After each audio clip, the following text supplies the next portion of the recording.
दोस्तों, हमारे solar system के उस कोने में जहां सूरज की रोशनी भी दम तोड़ देती है, वहां एक ऐसी दुनिया है जिसे सदियों तक हमने इग्नोर किया। प्लूटो, वो ग्रह जिसे 2006 में ग्रह की लिस्ट से भी बाहर फेंक दिया था। लेकिन क्या आप जानते हैं कि जिसे ग्रह की लिस्ट से भी बाहर कर दिया था, वही आज पूरी दुनिया के वैज्ञानिकों के लिए सबसे बड़ा रहस्य बन चुका है। न्यू होराइजन मिशन ने 2015 में प्लूटो के पास जाकर जो तस्वीरें भेजी थी, उसने पूरे विज्ञान जगत को हिला कर रख दिया। वहाँ सिर्फ बर्फ नहीं थी दोस्तों, वहाँ नाइट्रोजन के बहते हुए ग्लेशियर, मीथेन के ऊंचे पहाड़ और शायद एक सिफा हुआ समुद्र भी था। लेकिन अब एक नया सवाल खड़ा हुआ है, क्या न्यू होराइजन से कुछ बहुत बड़ा छूट गया था? इसलिए वैज्ञानिक अब प्लूटो पर एक नया मिशन भेजने के लिए बेचैन हो रही हैं। क्या यह नया मिशन वहाँ छिपी हुई लाइफ या कोई एलियन वर्ल्ड का पर्दाफाश करेगा? आज के इस वीडियो में हम प्लूटो के उस रहस्य की तलाश में हैं जिसे न्यू होराइजन भी नहीं सुलझा सका था। दोस्तों, न्यू होराइजन की कहानी कोई फिल्मी थ्रिलर से कम नहीं है। 1989 से लेकर 2003 तक पूरे 14 साल सिर्फ इस मिशन को अंतिम रूप देने में लग गए। फंडिंग की कमी, प्रस्ताव की लंबी लाइन और अंत में एक वक्त तय हुआ। अगर 2006 में लॉन्च नहीं होता तो प्लूटो तक पहुंचना नामुमकिन हो जाता। 9 जनवरी 2006 को जब न्यू होराइजन ने धरती छोड़ी तो वो पूरे 9.5 साल तक अंधेरे में ही चलता रहा। 14 जुलाई 2015 को जब वो प्लूटो के पास पहुंचा तो उसने वो दिखाया जो किसी ने भी नहीं सोचा था।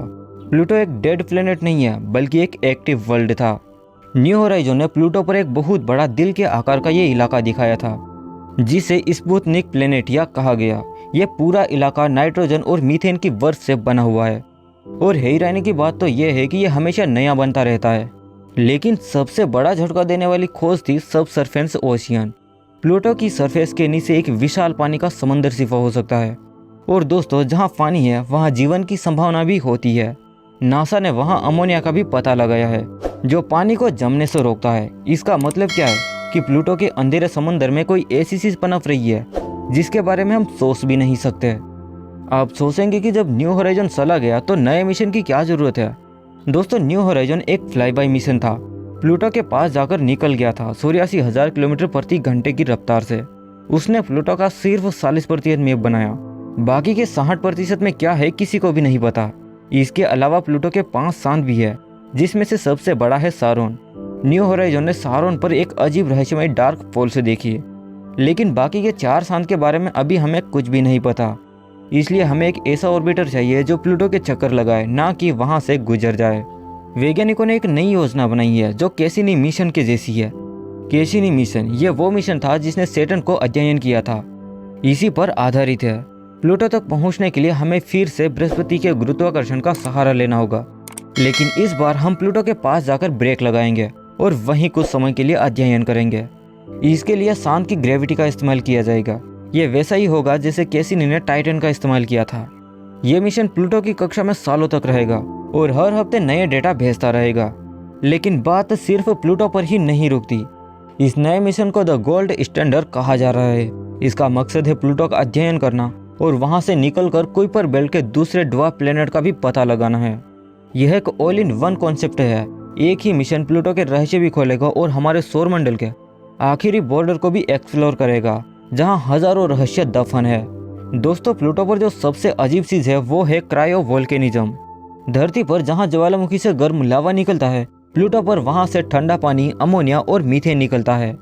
न्यू होराइजन ने वहां बड़े बड़े डोम जैसे स्ट्रक्चर्स देखे हैं। अगर प्लूटो पर आज भी ज्वालामुखी सक्रिय है तो इसका मतलब है कि प्लूटो अंदर से गर्म है, और अगर वो गर्म है तो वहाँ लाइफ सपोर्ट सिस्टम का होना बिल्कुल मुमकिन है। अब आते हैं उस सवाल पर जो शायद आपके दिमाग में आया होगा, क्या प्लूटो पर एलियन है? दोस्तों, धरती पर हमने देखा है कि समंदर की गहराइयों में जहाँ सूरज की रोशनी तक नहीं पहुँचती है, वहाँ भी जीवन पनपता है हाइपोथर्मल वेंट्स के सहारे। प्लूटो के सब सरफेस ओशियन में भी ऐसी ही स्थितियाँ हो सकती है। वहाँ के जीवन रासायनिक ऊर्जा पर जिंदा रह सकते हैं। प्लूटो पर मिले ऑर्गेनिक मॉलिक्यूल्स और कॉम्प्लेक्स केमिस्ट्री इस बात की वजह है कि वहाँ लाइव बिल्डिंग ब्लॉक्स मौजूद है। तो ये मिशन कब शुरू होगा? वैज्ञानिकों का प्रपोजल है कि इसे दिसंबर 2028 में लॉन्च किया जाएगा। ये 2030 में बृहस्पति को पार करेगा और 2047 में प्लूटो की कक्षा तक पहुँच सकता है। ये मिशन 2059 तक चल सकता है। हाँ दोस्तों, स्पेस का एक्सप्लोरेशन थोड़ा वक्त लेता है, लेकिन जो इन्फॉर्मेशन मिलेगी वो मानव जाति का इतिहास ही बदल सकती है। दोस्तों, प्लूटो सिर्फ एक ड्वार्फ प्लेनेट नहीं है, वो हमारे सोलर सिस्टम के बनने वक्त का एक गवाह भी है।